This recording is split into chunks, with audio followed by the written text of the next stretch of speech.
Liver, liver correspondence यानी कि liver का सादृश्य, लीवर सादृश्य। लीवर त्रिभुजाकार होता है, हमें लीवर के साइज शेप को देखना होगा। हम जब साइज शेप इसकी समझेंगे हमारी ओरिजिनल बॉडी में, तब हमें लीवर के फ्लोटिंग में कोई दिक्कत नहीं होगी, आप लीवर को अच्छे से फ्लोट कर पाएंगे। तो हम इसमें समझेंगे लीवर, लीवर त्रिभुजाकार होता है हमारे ह्यूमन बॉडी में। तो लीवर को हम इसमें एक शेप दिए हैं, त्रिभुजाकार शेप। पूरा त्रिभुजाकार नहीं होता लेकिन हम कह सकते हैं, ठीक है। तो लीवर जो है वो स्टोमक के साइड में, राइट साइड में होता है। तो हमने जो लेफ्ट हैंड साइड है हमारा, ये लेफ्ट हैंड, लेफ्ट पाम है, हमारे हथेली है, इसमें हमने लीवर को, आप देख सकते हैं, त्रिभुजा आकार में यहाँ पे बनाया है। लीवर की कितनी भी गड़बड़ियां हो उसका ट्रीटमेंट आप इस जगह पे देंगे। अगले स्लाइड में आपको 3D पिक्चर दिखेगा लीवर का, और साथ ही साथ इसमें आपको गोल ब्लैडर भी दिखेगा जो कि ग्रीन कलर का नीचे छोटा सा लगा हुआ है। अगर आप लीवर के लोकेशन को अच्छे से क्लियर, यानी कि इसको अच्छे से प्लॉट करेंगे, तभी आप गोल ब्लैडर का उपचार कर पाएंगे। अगर लीवर ही शेप साइज में प्लॉट करने में अगर डिसबैलेंस है, तो कहीं ना कहीं हम अपने गोल ब्लैडर को भी डिसबैलेंस कर देंगे, ठीक है। तो लीवर के दो भाग होते हैं, हम जानेंगे लीवर के दो भाग। सेकेंड भाग बड़ा होता है, फर्स्ट भाग आपके स्टोमक की तरफ है। तो सेकेंड भाग के अंदर लगा हुआ होता है हमारा गोल ब्लैडर, जो कि इसका हिंदी में नाम है पित्ताशय, और नाम से ही स्पष्ट हो रहा है पित्त का आशय, पित्त आशय यानी पित्ताशय गोल ब्लैडर। पित्त होता है जो बनता है हमारे लीवर में, और उसको कंसंट्रेट करने के लिए, उसको गाढ़ा करने के लिए लीवर गोल ब्लैडर को भेजता है। तो पित्त से रिलेटेड या डाइजेशन से रिलेटेड कोई भी समस्या है तो हमें स्टोमक के साथ साथ हमारे पित्ताशय और लीवर पे भी ट्रीटमेंट देना चाहिए, ठीक है। क्यों देना चाहिए? क्योंकि ये केमिकल फैक्ट्री है, ये हमें हमारे भोजन को पचाने के लिए रसायन बनाती है, एंजाइम्स बनाती है, सीक्रेशन करती है, ठीक है।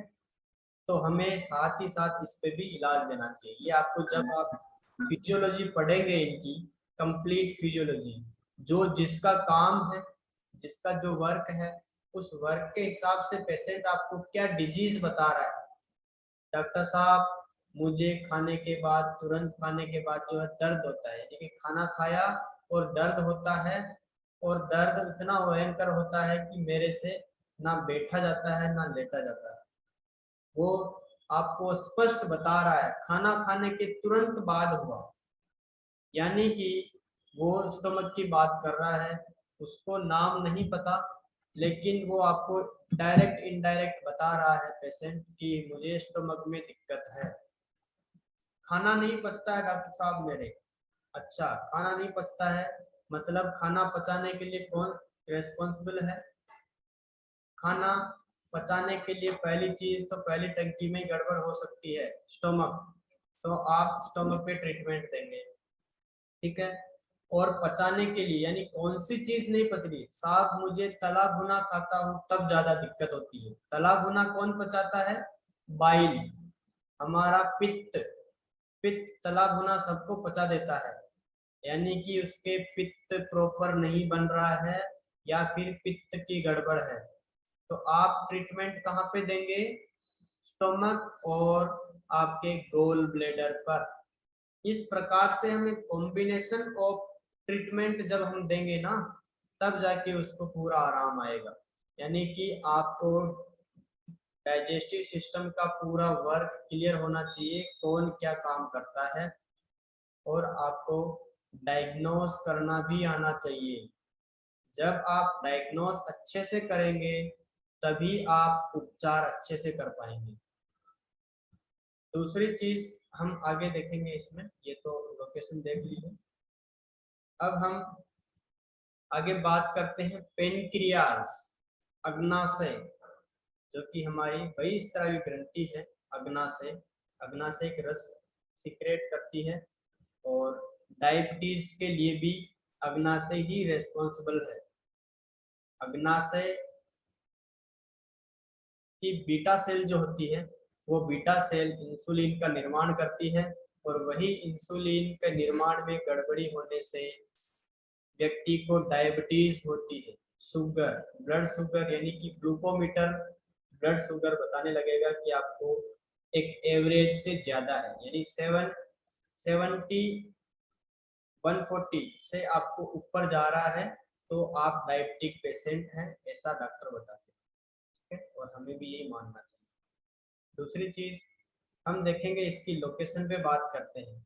लोकेशन की जब हम बात करेंगे ह्यूमन बॉडी में, ये आप नीचे की तरफ पिक्चर देख रहे होंगे, तो ये यहाँ पे स्टोमक है। स्टोमक से नीचे की तरफ जो पाइप निकलता है इसको ड्यूडेनम बोलते हैं, जो कि स्मॉल इंटेस्टाइन का पहला पार्ट है। ड्यूडेनम, जेजुनम, इस प्रकार से इसके नाम होते हैं, कोई अलग अलग प्रोनाउंसिएशन उसका देता है।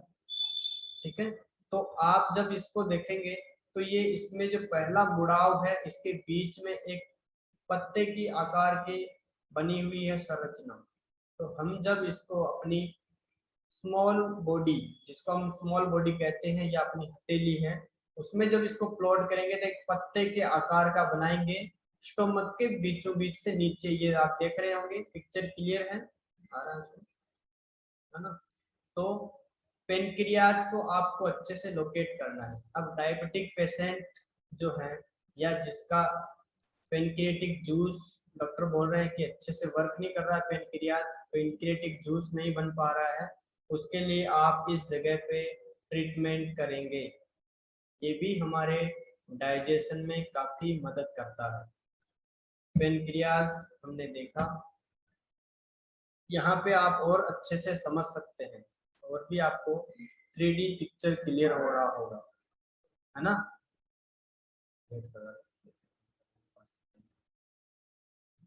तो 3D पिक्चर क्लियर हो रहा है यहाँ पे।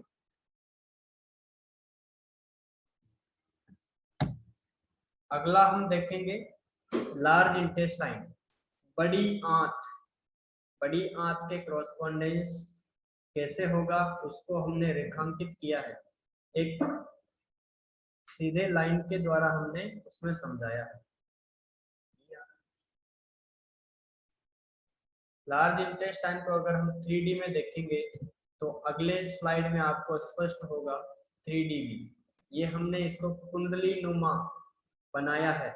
ये कुंडली नुमा होता नहीं है, अपने शेप को चेंज करते रहता है, यानी कि एक वेव होता है इस प्रकार से, मेरे हाथ देख रहे होंगे, ये इस प्रकार से वेव चलता रहता है, उस वेव को बोलते हैं पेरिस्टेल्टिक वेव।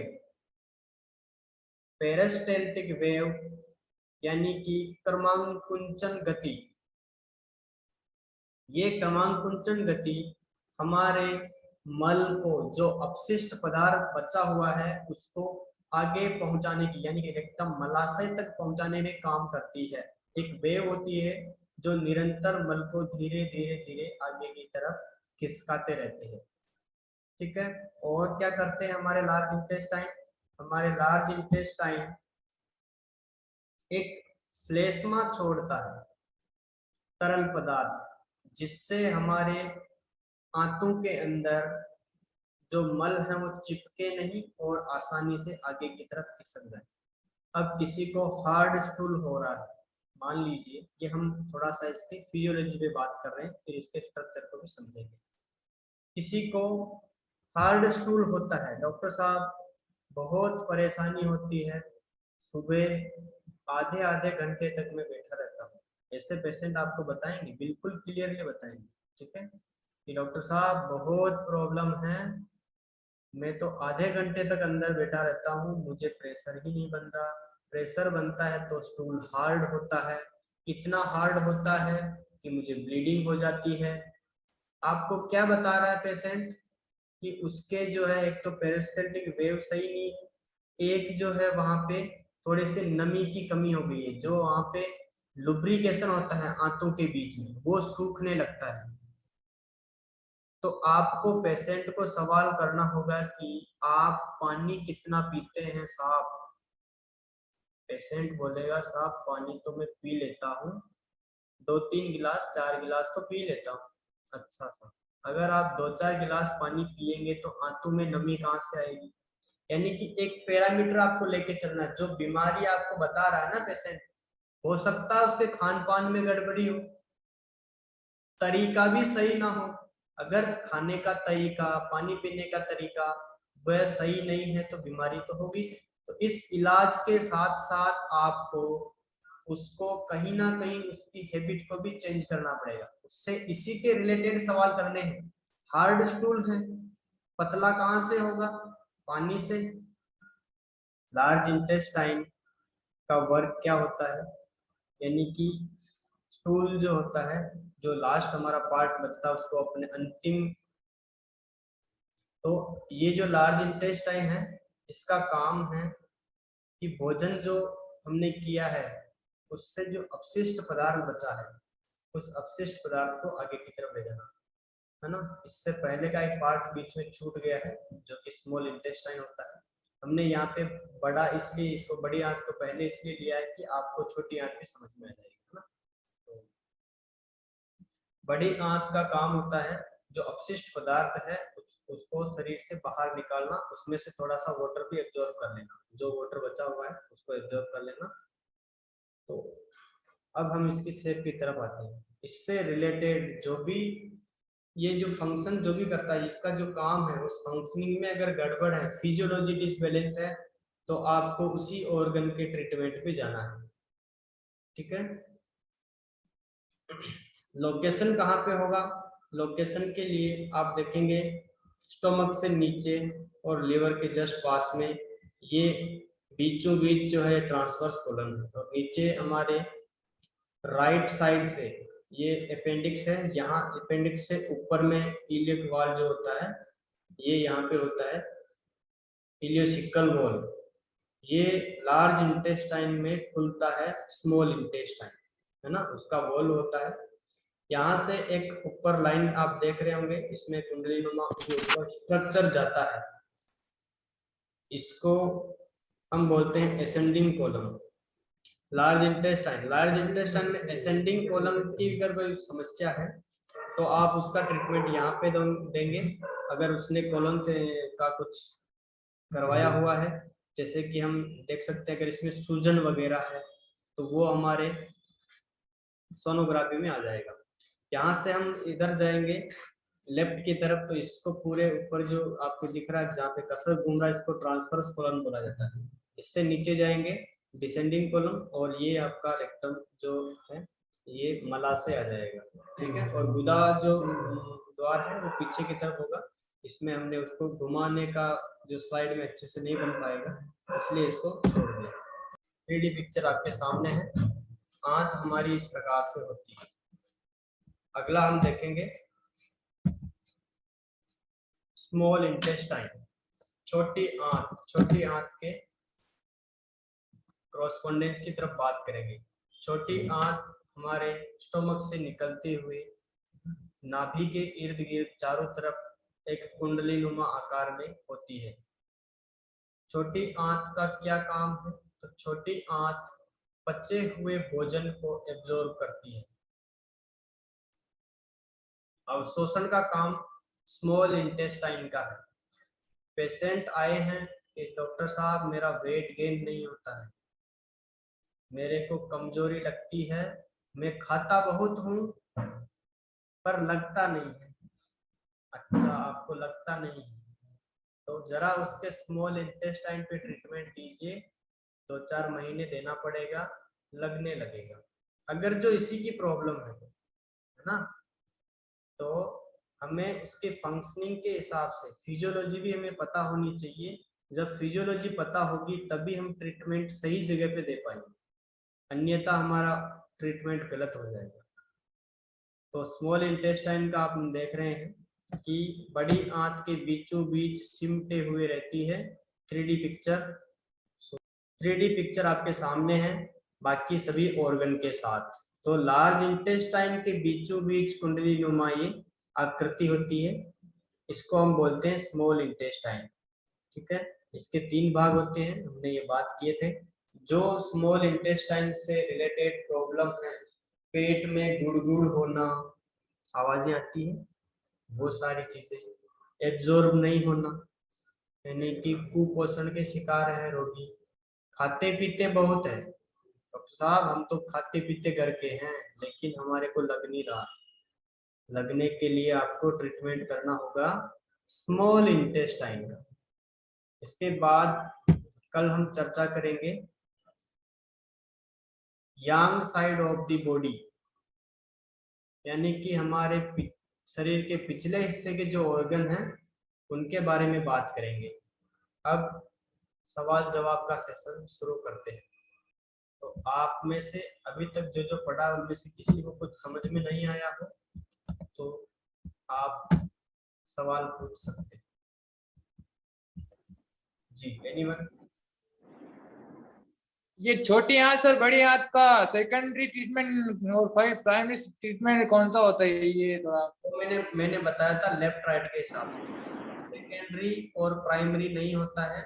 हमें देखना होता है कि शरीर के आधे हिस्से में है पूरे स्मॉल इंटेस्टाइन, और इसका हम नहीं कह सकते क्यों, क्योंकि हमारे जो आंतें हैं ना वो पूरे पेट को कवर करके रखती है, फर्स्ट चीज तो।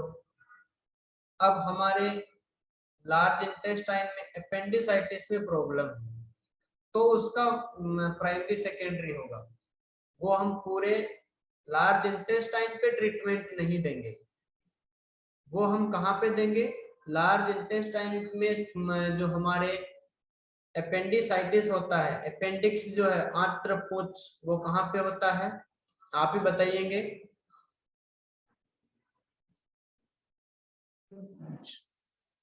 लेफ्ट या राइट? आंत्रपुच्छ अभी हमने पढ़ा था ना आंत्रपुच्छ, हमारी ह्यूमन बॉडी राइट में।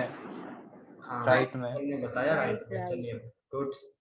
तो राइट में होता है, राइट में होता है, हमें उसका ट्रीटमेंट कहाँ देना चाहिए, राइट हैंड साइड में। ये हुआ प्राइमरी ट्रीटमेंट, और हम उसको कहाँ पे, नेवल से नीचे है ना, तो हाथ में देंगे या पैर में देंगे, मैंने कल के क्लास में बताया था अच्छे से, पैर में। पैर में, क्योंकि नेवल से जो नीचे की कोई भी ऑर्गन की गड़बड़ी होती है, कुछ भी समस्या होती है, तो प्राथमिकता हम जोक को देंगे।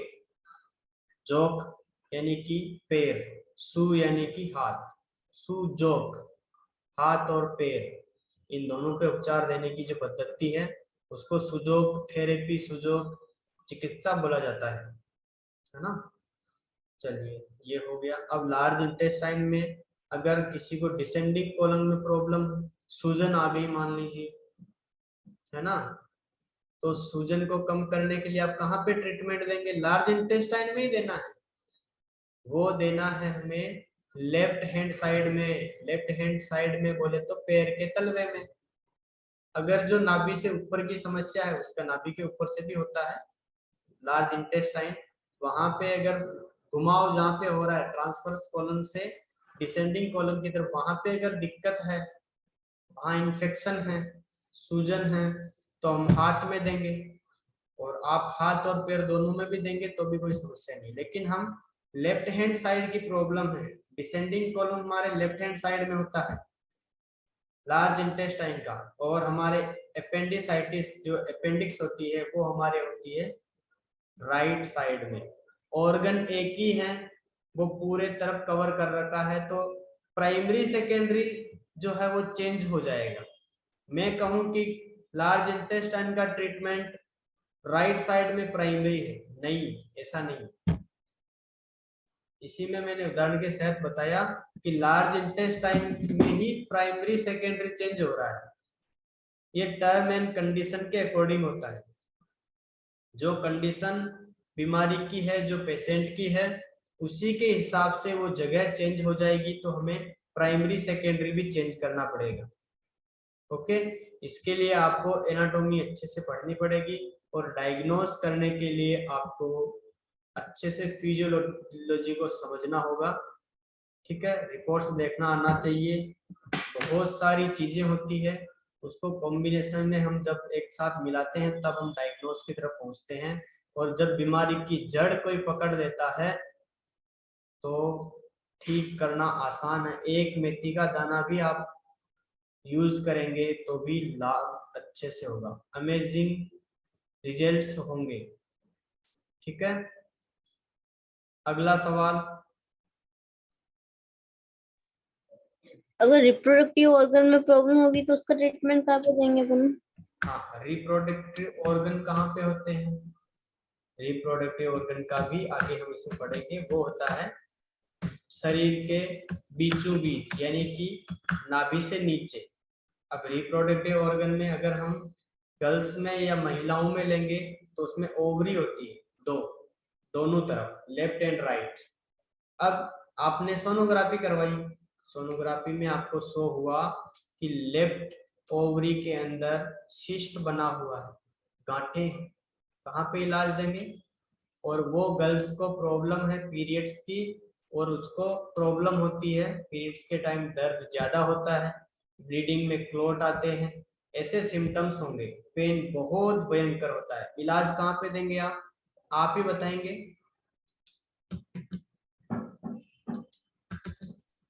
पैर में। पैर में देंगे, ठीक है। दूसरी चीज कहाँ देंगे? मिडिल इन साइड में देंगे। दूसरे हम जब पहुंचेंगे वो इन साइड में पहुंचेंगे, पैर के तलवे में। हाथ में भी दे सकते हैं, पैर और हाथ में दोनों में दो, कोई दिक्कत नहीं है। ठीक है, तो हम पहुंचेंगे मिडिल फिंगर और रिंग फिंगर, इन दोनों के जब ऊपर चलेंगे, ठीक है, तो ये हमारी इस जगह पे ब्लेडर होता है, यूरिनरी ब्लेडर। यूरिनरी ब्लेडर, और यूरिनरी ब्लेडर के साइड में होती है हमारे ओवरीज। मैं अच्छे से नहीं बना पाया इसमें, आप समझ सकते हैं, ठीक है ना। एनाटॉमी आप सबको पता है। तो आप देखेंगे आपको कौन सी ओवरी में दिक्कत है। जो पेशेंट आए उनको आपने रिपोर्ट देखा है, तो उसमें हमने देखा कि लेफ्ट वाले में सिस्ट बना हुआ है, ऐसा रिपोर्ट बता रही है। और पेशेंट को भी उसी के रिलेटेड, उसी के संबंधित बीमारी शो हो रही है ना। तो उसमें उसके लेफ्ट में दिक्कत है, तो लेफ्ट हैंड साइड यूज करेंगे, लेफ्ट हैंड साइड। अब हाथ और पैर दोनों में दे सकते हैं। साइड कौन सा होगा? लेफ्ट साइड, क्योंकि लेफ्ट ओवरी में सिस्ट है। अब दोनों जगह पे आप यहाँ पे मटर का दाना, चने का दाना, मूंग का दाना लगा सकते हैं, या मेथी का दाना एक। अगर आपको और भी बारीकी से ट्रीटमेंट करना है और आपकी पॉइंट एकदम सटीक है, एक मेथी के दाने जितना ही आपने सही ढूंढ लिया है, ये अभ्यास से होगा, बार बार करने से होगा।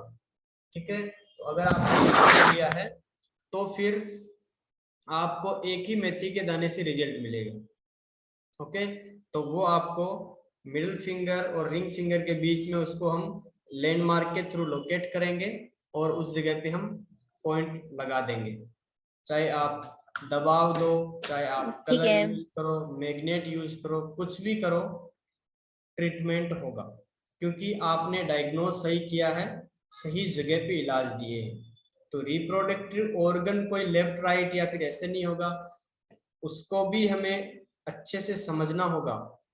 उसकी एनाटॉमिकल पोजीशन क्या है, हमारे ह्यूमन बॉडी में कहाँ है, और उसको हम जब हमारे छोटे बॉडी यानी कि सुजोक में जब उसको इम्प्लीमेंट करेंगे, वहां पे जब उसको प्लॉट करेंगे, दर्शाएंगे, तो फिर आपको वहां पे उसको बारीकी से देखना होगा और उस पॉइंट तक पहुंचना होगा, तभी जाके इलाज संभव है। ठीक है, तो इसके रिलेटेड अगर और भी कुछ समझ में नहीं आया हो अभी जो मैंने बताया, और इसी जो आपने सवाल किया इसी में अगर और कुछ पूछना हो तो आप पूछ लीजिए स्नेहा, या फिर आपको क्लियर है तो भी बता दीजिए। क्लियर है। क्लियर है, ठीक है। वो आगे पढ़ेंगे, आएगा। अभी स्पाइन पढ़ेंगे हम, स्पाइन के बाद हम इंसेक्ट क्रॉसपोंडेंस पढ़ेंगे। ये हम जो पढ़ रहे हैं स्टैंडर्ड कॉरस्पॉन्डेंस है। एक और शरीर पढ़ाऊंगा मैं, वो पढ़ाने के बाद फिर हम ट्रीटमेंट की तरफ चलेंगे और एक एक ऑर्गन का इलाज हम ढूंढते चलेंगे, समझते चलेंगे, एक एक चीज का डीप आएगा। अभी तो ट्रीटमेंट सेशन शुरू ही नहीं हुआ, मैं बीच में ट्रीटमेंट आपको बताते जा रहा हूँ, ठीक है ना, स्लाइड के बीच में। बाकी इसमें समझने का ही है, इसमें ट्रीटमेंट का नहीं बताना होता है, पर मैं फिर भी उसमें ऐड करते जा रहा हूँ, ठीक है। तो इसके अलावा और कोई सवाल?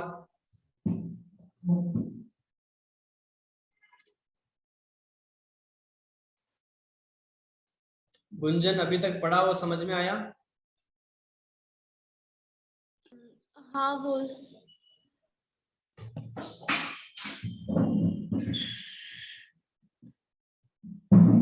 अगर किसी को कुछ समझ में नहीं आया हो तो वो बता सकते हैं।